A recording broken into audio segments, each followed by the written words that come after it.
القاسم محمد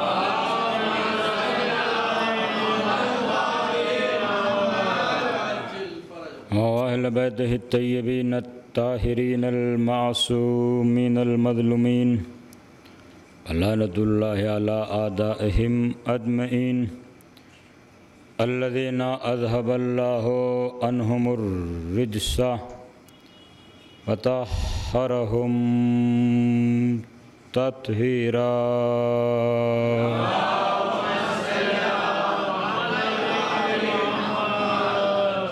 أما بعد فقد قال حق سبحانه تعالى في محكم كتابه المبين هو أصدق الله الصادقين قوله الحق.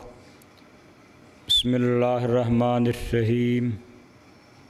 هو الذي أرسل رسوله بالهدى ودين الحق ليظهره على الدين كله ولو كره المشركون. صلوات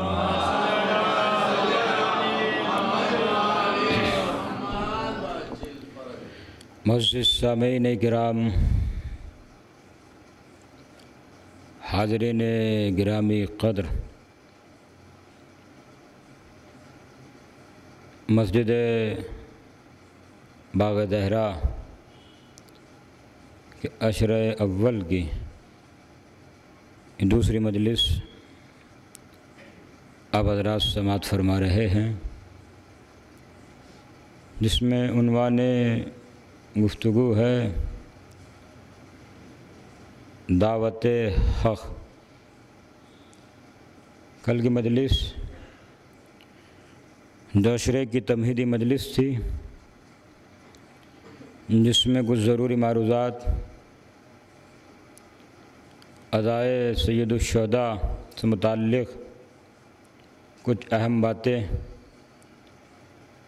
اور ذکر سید الشہداء کب سے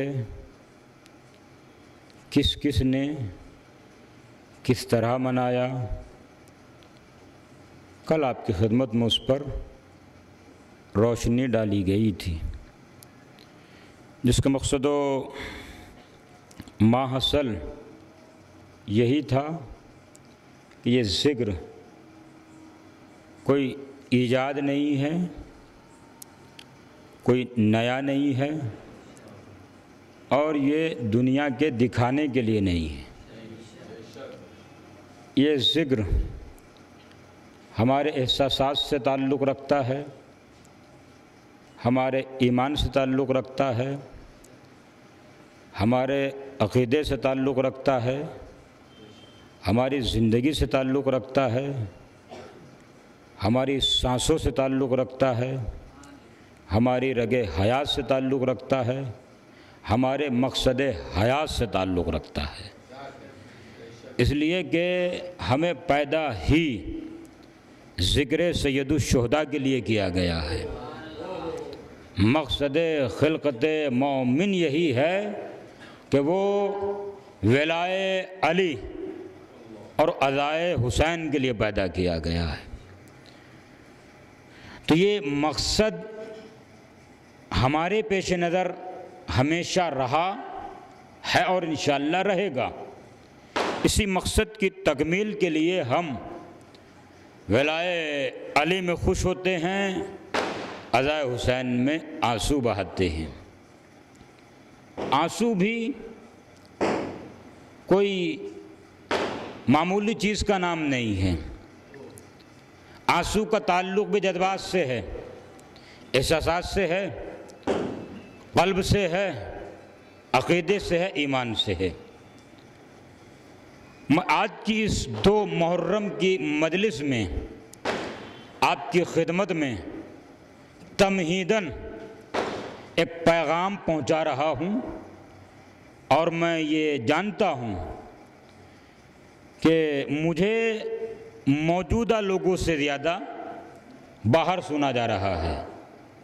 باہر سے مراد بستی میں دیگر حضرات جو یہاں موجود نہیں ہیں، وہ حضرات مجھے مسلسل سنتے ہیں اور سن رہے ہیں۔ میں نے اس سے پہلے بھی ایک مرتبہ جمعے کے خطبے میں یہ بات کہی تھی کہ باقاعدہ میرے پاس ایک عرضی آئی تھی، اور وہ بھی اپنوں کے پاس سے نہیں، غیروں کے پاس سے، کہ وہ فلاں خطبے میں آپ نے ایک بات پڑھی تھی، اسے آپ نے تکمیل تک نہیں پہنچایا تھا، اور آپ نے وعدہ کیا تھا کہ میں اگلے جمعے میں اسے تکمیل تک پہنچاؤں گا۔ ہماری گزارش ہے کہ آپ اسے مکمل بیان فرمائیے، ہم اسے سن رہے ہیں۔ اس سے مجھے اندازہ ہوا کہ الحمدللہ اپنوں سے زیادہ غیر بھی مجھے سنتے ہیں۔ اس کے بعد کہیں نہ کہیں میری ذمہ داری بھی بڑھی کہ مجھے مائک پر بولنے کے لیے بھی سوچ کر بولنا ہے کہ اپنے بھی سن رہے ہیں، غیر بھی سن رہے ہیں۔ خیر الحمدللہ یہ تو ہمارے ممبروں کی عطا ہے کہ ہم کبھی کسی کی دل آزاری نہیں کرتے، ہم ہمیشہ سب کو لے کر چلنے والا ہی فکر رکھتے ہیں، چلنے والا ہی خیال رکھتے ہیں، اور چلنے والی ہی ہماری طبیعت بنی ہوئی ہے، اور ہمارے پاس دل آزاری ہے بھی نہیں۔ ہم انہی کی دل آزاری کرتے ہیں جن کی دل آزاری سے اللہ خوش ہوتا ہے۔ توجہ گرامی، اللہ خوش ہوتا ہے، رسول اللہ خوش ہوتے ہیں، اہل بیت خوش ہوتے ہیں۔ اب اگر کوئی کہے صاحب شیطان کی تعریفیں کیجئے، تو بھائی کریں گے، مگر اللہ ناراض ہو جائے گا، اور پوری زندگی کا دار و مدار ہے رضائے الہی۔ تو جس عمل سے رضائے خدا ہی نہ ملے، اس کے کرنے سے فائدہ کیا؟ اس لیے ہم ان کا ذکر کرتے ہیں جن سے اللہ راضی ہے، جن سے اللہ خوش ہے، جنہیں اللہ پسند کرتا ہے۔ ان کا نہ ذکر کرتے، نہ ان کا نام لیتے، نہ ان کا نام لینا پسند کرتے، کہ جن کا نام نہ اللہ کو پسند، نہ رسول اللہ کو پسند، نہ اہل بیت کو پسند۔ ایک صلوات پڑھیے محمد و آل محمد پر۔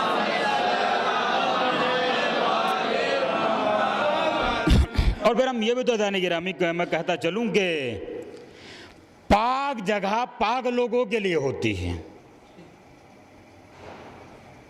پاک مقام پاک لوگوں کے لیے ہوتا ہے۔ اللہ پاک، کعبہ پاک، رسول اللہ پاک، علی پاک، قرآن پاک، حسن پاک، حسین پاک، یہ سب پاک ہیں زانے گرامی۔ پاک نہ ہوتے تو اللہ آیت تطہیر کیوں نازل کرتا؟ توجہ دانے گرامی، پاک نہ ہوتے تو اللہ آیت تطہیر کیوں نازل کرتا؟ اللہ نے آیت تطہیر بھی اس طرح نازل کی کہ اے اہل بیت، ہم نے آپ کو آج سے پاک نہیں کیا۔ توجہ دانے گرامی، ہم نے آپ کو آج سے پاک نہیں کیا، پاک تھے، اس لیے آیت تطہیر کا نزول ہوا، کیونکہ آیت پاک جگہ آتی ہے، نجس جگہ نہیں آتی ہے۔ ایک صلوات پڑھیے محمد و آل محمد۔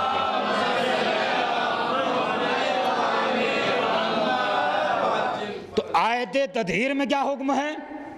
اللہ کا ارادہ یہ ہے کہ اے اہل بیت، اللہ تم سے نجاست کو دور رکھے، یہی ہے نا؟ یہ نہیں کہہ رہا اللہ اہل بیت ہم نے آپ کو آج سے پاک کیا اور آج سے ہم آپ سے نجاست کو دور رکھیں گے، نہیں۔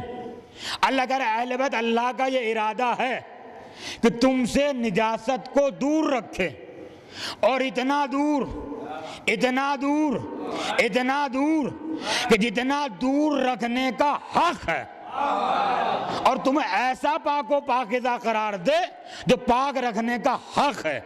تو نجاست اہل بیت سے دور، اہل بیت سے طہارت قریب۔ کیوں؟ اہل بیت آیت تطہیر سے پاک نہیں ہوئے، پاک تھے، آیت تطہیر نازل ہوئی۔ تو اسی طرح جانے گرامی، یہ ایمان نہیں لائے، توجہ میری حال کی مجلس آپ کے پیچھے نظر میں حال میں ایک مجلس پڑھی، یہ ایمان نہیں لائے، لوگ ان کو دیکھ کر ایمان لائے۔ جس طرح یہ پاک تھے تو آئے دیتے دور خود بخود چلی آئے. اسی طرح یہ ایمان نہیں لائے, لوگ انہیں دیکھ کر ایمان لائے. یا یوں کہو جانے گرامی کہ ان کے اقرار نے مسلمان بنایا, ان کے اقرار نے مومن بنایا, اور جس نے ان کا انکار کیا وہ کافر بن گیا یا مشرک بن گیا. ایک صلوات پڑھیے محمد علیہ محمد. تو ہماری ان مجالسوں میں افہام و تفہیم ہوتی ہے, اور الحمدللہ ہم کسی کی دل آزاری نہ کرتے ہیں اور نہ کسی کی دل آزاری گوارا کرتے ہیں. ہاں, جو دل آزاری اللہ کو پسند ہو, رسول اللہ کو پسند ہو یا اہل بیت کو پسند ہو, یقیناً اسی کا نام عبادت ہے, اسی کو اللہ عبادت میں شمار کرتا ہے, اور اسی کی زیادہ دنیا میں بھی ملتی ہے اور آخرت میں بھی ملے گی. تو ہم یہ عزاداری بھی, یہ آنسو بھی, جیسا میں عرض کر رہا تھا کہ آنسو, کوئی عمل بغیر جذبات کے نہیں ہوتا, بغیر احساسات کے نہیں ہوتا. آج کے اس دور میں آج 2 محرم کو یہ پیغام تمام شیعت کے لیے پہنچا رہا ہوں کہ ایک عمل ہے جو آسان ہے, ایک عمل ہے جو مشکل ہے.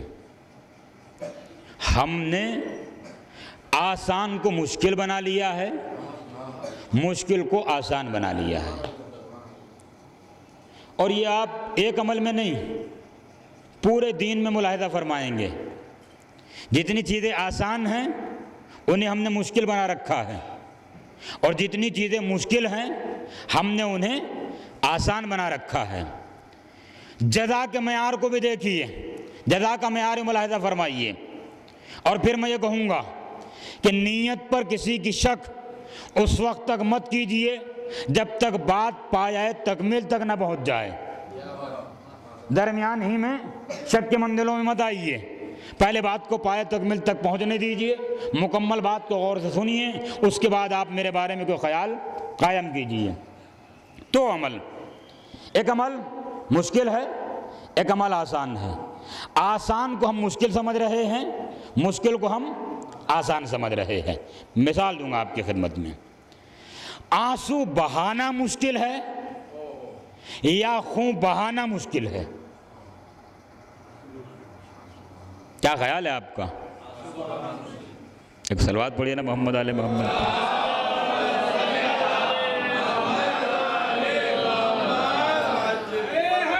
میں بہت بڑی بات آپ کی خدمت میں کر رہا ہوں.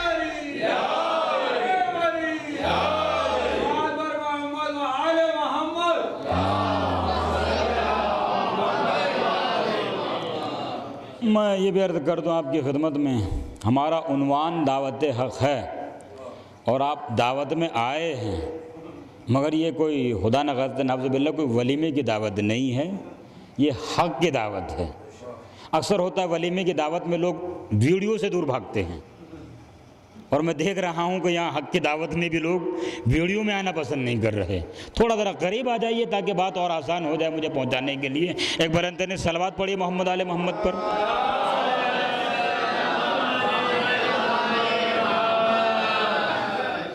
کیونکہ یہ تو بڑا کام آنے والی چیز ہے نا دانی گرامی. ولیمے کی ویڈیو کسی کام کی نہیں ہے, یہ تو آپ ثبوت فراہم کر رہے ہیں. یہ محشر میں آپ کے کام آئے گا, پولیس رات پر کام آئے گا, میزان پر کام آئے گا کہ پروردگار میں مجلس میں تھا, کا دلیل کا باغ دہرا کی ویڈیو, باغ دہرا کی ویڈیو دیکھ لے جائے میں اس میں بیٹھا ہوا ہوں کہ نہیں ہوں, تو آپ یہ دلیل دے سکتے ہیں. تو اس لیے آپ ویڈیو سے بھاگیے مت, ویڈیو کی طرح قریب آئیے تاکہ مجھے اپنی بات پہنچانے میں آسانی ہو. سوال یہ جانے گرامی, آنسو بہانا مشکل ہے یا خون بہانا مشکل ہے؟ ہمارے آج کے اس دور میں خون بہانے کو ہم مشکل سمجھتے ہیں, آنسو بہانے کو بہت آسان سمجھتے ہیں. جبکہ آنسو بہانا مشکل ہے, خون بہانا آسان ہے. آنسو کے لیے ہے کہ ہر آنسو محشر میں شفاعت کا ذریعہ بنے گا. آج تک کوئی روایت یہ نہیں ملی کہ خون جو بہایا جاتا ہے اس خون کے قطرے کو اللہ کسی موتی کی صورت میں، ہیرے کی صورت میں، جواہرات کی صورت میں پیش کرے گا، یہ کوئی آج تک نہ حدیث نہ روایت ہے۔ آنسوؤں کے لیے ہے کہ جب انسان کو اس کا نامہ اعمال تھما دیا جائے گا اور انسان اپنے نامہ اعمال کو حالت ندامت میں لے کر جہنم کی طرف چلے گا تو آواز آئے گی، وہ جانے والے تیری ایک امانت ہمارے پاس رہ گئی، اپنی امانت لے کر چلا جا۔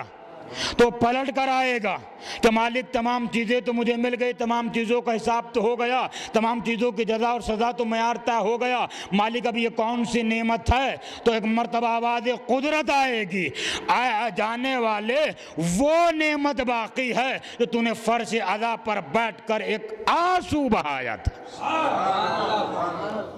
وہ ایک آنسو جو تو نے فرش حسین پر بیٹھ کر بہایا تھا، ہم نے اس کی جزا یہ دی ہے۔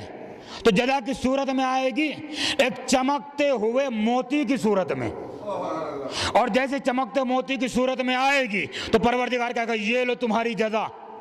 وہ اپنی جزا کو لے گا کہ تم اگر چاہو تو اس موتی کو بیچ کر آخرت میں اپنے لیے جو چاہے خرید سکتے ہو۔ تو موتی کو لے کر آدم کے پاس جائے گا، اے آدم آپ اس موتی کو خرید لیجئے۔ تو آدم کہیں گے کہ میرے پاس اتنی قدرت نہیں ہے، میرے پاس اتنی قدرت نہیں ہے میں اس موتی کی قیمت لگا سکوں۔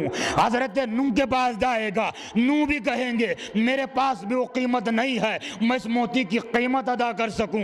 ایک ایک نبی کے پاس جائے گا، ہر نبی اپنی قدرت کی عاجزی کا اعلان کر کر کہے گا میرے پاس اس موتی کی قیمت نہیں ہے میں اس موتی کی قیمت ادا کر سکوں۔ تو ایک مرتبہ آواز قدرت آئے گی، اے موتی رکھنے والے تو رسول کے پاس جا، ان سے قیمت لے لے۔ تو ایک مرتبہ رسول کے پاس موتی کو لانے والا لائے گا، میں یہ موتی لایا ہوں، آخر اس کی جزا کیا ہے؟ تو ایک مرتبہ سرکار کہیں گے اس کی جزا یہ ہے کہ اللہ تجھے بغیر حساب داخل جنت کرے۔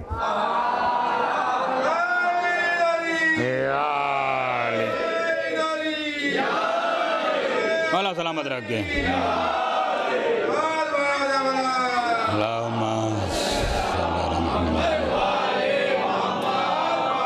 اللہ تجھے بغیر حساب داخل جنت کرے۔ رسول کہیں گے جاؤ اس کی قیمت علی سے بھی پوچھ لو۔ ایک بلند ترین صلوات علی محمد و آل محمد۔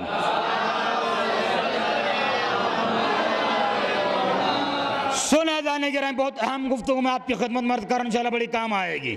جا او نعمت والے موتی والے علی سے بھی جا کر قیمت پوچھ لے۔ وہ لے کر اس آنسو کو جو ہیرے کی صورت میں رہے گا، جو موتی کی صورت میں رہے گا، جا کر مولا کائنات کی خدمت میں جائے گا کہ یا علی اس موتی کی قیمت کیا ہے؟ تو مولا کائنات فرمائیں گے اس موتی کی قیمت یہ ہے کہ بغیر حساب تجھے کوثر سے سیراب کیا جائے۔ ہائے ہائے توجہ توجہ توجہ، بغیر حساب تجھے کوثر سے سیراب کیا جائے۔ مولا کہیں گے جا میرے بیٹے حسن سے بھی پوچھ لے اس موتی کی قیمت کیا ہے۔ آنے والا موتی کو لے کر مولا حسن کی خدمت میں جائے گا، مولا حسن کی خدمت میں مولا حسن اس موتی کی قیمت کیا ہے؟ تو مولا حسن فرمائیں گے اس موتی کی قیمت یہ ہے کہ تیرے تمام گناہ اللہ حسنات میں بدل دے، تیرے ذمے کوئی گناہ ہی نہ رہے، اس لیے کہ تیرے پاس یہ موتی ہے۔ ایک مرتبہ حسین کے پاس جائیں گے اور جا کر حسین کے پاس پوچھیں گے مولا حسین اس موتی کی قیمت کیا ہے؟ تو ایک مرتبہ میرا مولا حسین کہے گا، علامہ شیخ صدوق علیہ الرحمن نے اپنی کتاب الخصال میں لکھا ہے کہ مولا حسین کہیں گے اس موتی کی قیمت یہ ہے کہ تو جتنوں کو چاہے اپنے ساتھ جنت میں لے کر چلا جا۔ ہائے ہائے ہائے ہائے ہائے ہائے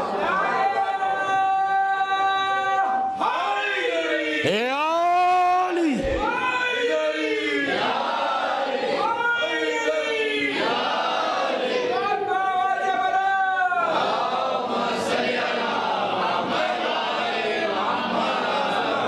تو جتنوں کو چاہے۔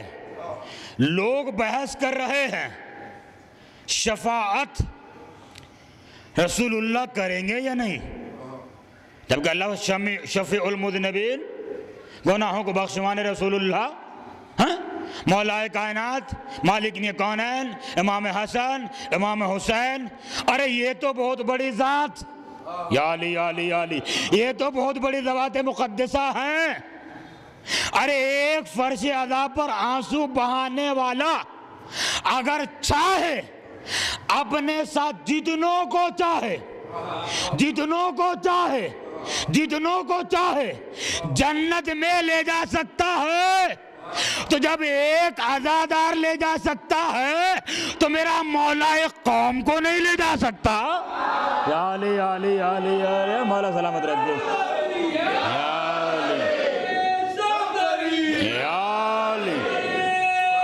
مولا سلامت رکھے، مولا سلامت رکھے، یا علی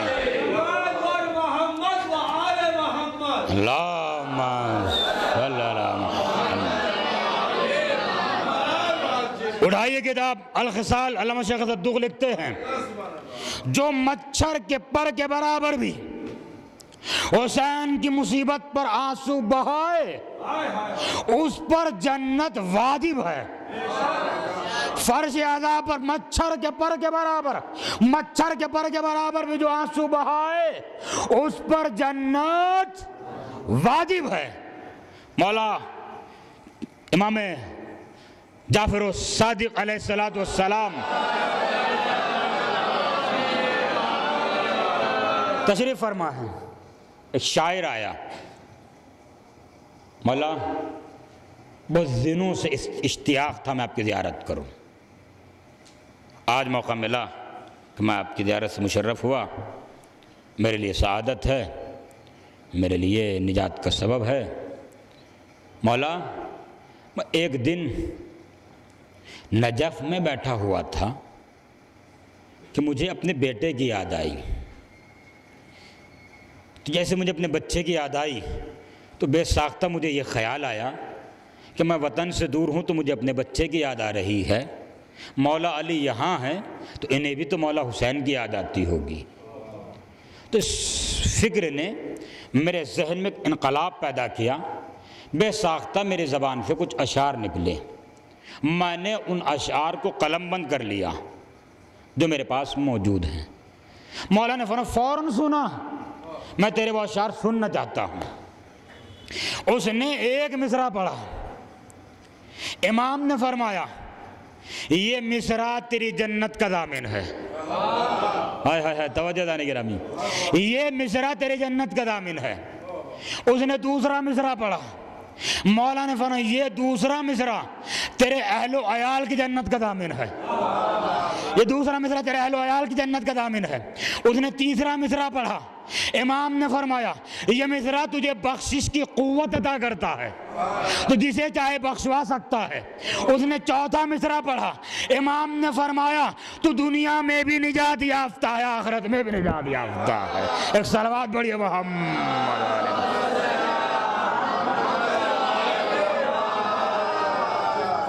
چار مصرے سنائے، چاروں مصروں کا امام نے الگ الگ مخامبت، الگ الگ جزا بتائی۔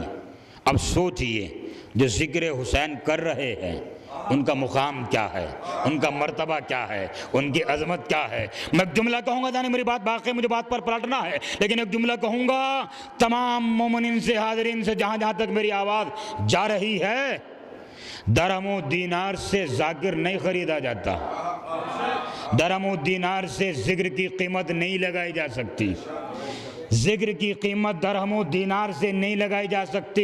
ایک جملہ کہہ رہا ہوں، ذہنوں میں محفوظ رکھنا، ذاکر کے زبان سے نکلے ہوئے ایک لفظ کی قیمت یہ دنیا نہیں ہے۔ نہیں، غور نہیں کیا آپ نے، میں نے بہت بڑا جملہ کہا۔ یہ پوری دنیا ذاکر کے زبان سے نکلے ہوئے ایک لفظ کی قیمت نہیں ہے، وہ لفظ کی قیمت بڑی ہے۔ یہ دنیا بہت چھوٹی ہے، یہ دنیا بہت چھوٹی ہے۔ ذاکر کی زبان سے نکلا ہوا ایک لفظ، ذاکر بمانا میں ہی نہیں، مرثی خان ہو، نوح خان ہو، یا ممبر والا صاحب ممبر ہو، ہر وہ شخص جو ذکر کربلا کرے ذکر اہل بیت کرے، اس کی زبان کے نکلے ہوئے ایک لفظ کی قیمت کوئی ادا نہیں کر سکتا۔ اور اگر کوئی یہ سوچ رہا ہے کہ میری یہ نظر اس کے ذکر کی قیمت کا بدلہ بن گئی تو خدا